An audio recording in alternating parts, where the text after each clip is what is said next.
नमस्कार दोस्तों, मैं ब्रिजेश कुमार मिश्र।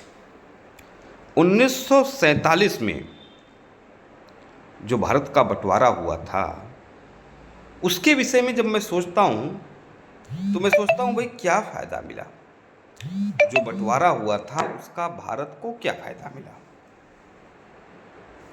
पाकिस्तान में हिंदू मुस्लिम की कोई समस्या नहीं है। वहाँ पे जब पाकिस्तानियों को मन होता है हिंदू बहन बेटियों को उठाते हैं, उनके साथ दुष्कर्म करते हैं, जबरन विवाह करते हैं और वहाँ के हिंदुओं को नौकर बनाकर रखते हैं। उसी प्रकार से बांग्लादेश में है। लेकिन हिंदुस्तान में स्थिति दयनीय है। जो 1947 से पहले स्थिति थी वही स्थिति आज भी है। तो फिर मजहब के नाम पर हिंदुस्तान का जो बंटवारा हुआ था उसका क्या फायदा मिला? तो मैं कहूंगा उसका फायदा मिला बाबा जी का ठुल्लू। 1947 में जो बंटवारा हुआ था वो हिंदुओं के साथ धोखा था और ये धोखा हिंदुओं के साथ मुस्लिमों ने नहीं किया था।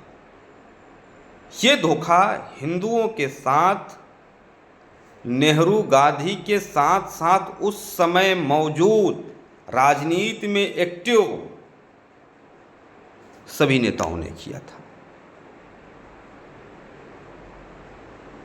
आपके घर में, मैं एक उदाहरण दे रहा हूं, आपके घर में जब बंटवारा होता है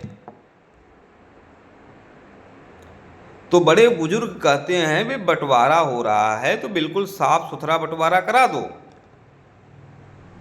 ताकि आगे चलकर बच्चों को जूझना न पड़े, आपस में सर न फोड़ना पड़े, लड़ना न पड़े। लेकिन देश का बंटवारा हो रहा था, मजहब के नाम पर देश बंट रहा था। उसके बावजूद भी मुस्लिम हिंदुस्तान में रुके, गजवाए हिंद के लिए हिंदुओं को पाकिस्तान में थोड़ी संख्या में छोड़ा गया, रखा गया, रुके कटवाने के लिए, मरवाने के लिए, हिंदुओं की बहन बेटियों के साथ अस्मिता उनका लूटने के लिए। क्योंकि मुस्लिमों को तो मालूम था कि हमारे बीच में ये काफिर कैसे सुरक्षित रहेंगे। हमारी जहाँ संख्या 70-75% है, हम तो 30% पर हावी हो जाते हैं, 15% 20% पर हम दंगे करने लगते हैं। यहाँ तो हमारी संख्या, पाकिस्तान में हमारी संख्या लगभग 80% है। जब हमारी संख्या 80% है तो इन हिंदुओं को तो हम कच्चे चबा खा जाएंगे। उनको अच्छी तरीके से मालूम था। ये कड़वी सच्चाई है और हुआ भी वही कि इन आज़ादी के मतलब देश के बटे हुए लगभग इस समय अगर देखा जाए तो 78 साल हो गए। तो इन 78 सालों में पाकिस्तान में जो 22% हिंदू थे वो 2-3% रह गए। बांग्लादेश में भी वही स्थिति खत्म, न के बराबर हिंदू रह गए। लेकिन भारत में उसका उल्टा हो रहा है।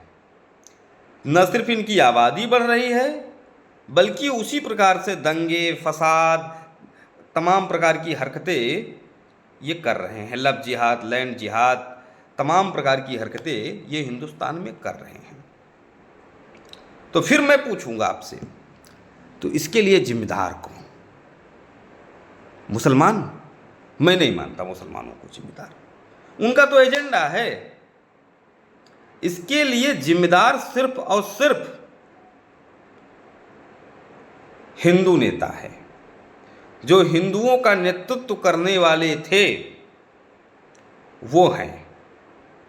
या फिर मैं ये कहूं कि 1947 में जो हिंदुओं के भेष में थे, अब वो अब भी हैं। हिंदुओं के भेष में हिंदुत्व के नाम पर सत्ता की मलाई खाया जाता है, लेकिन हिंदुओं के लिए कुछ करते नहीं। दिल तो मुस्लिमों के लिए ही लगा रहता है। ये कठोर सच्चाई है, इसको स्वीकार करना होगा। धन्यवाद।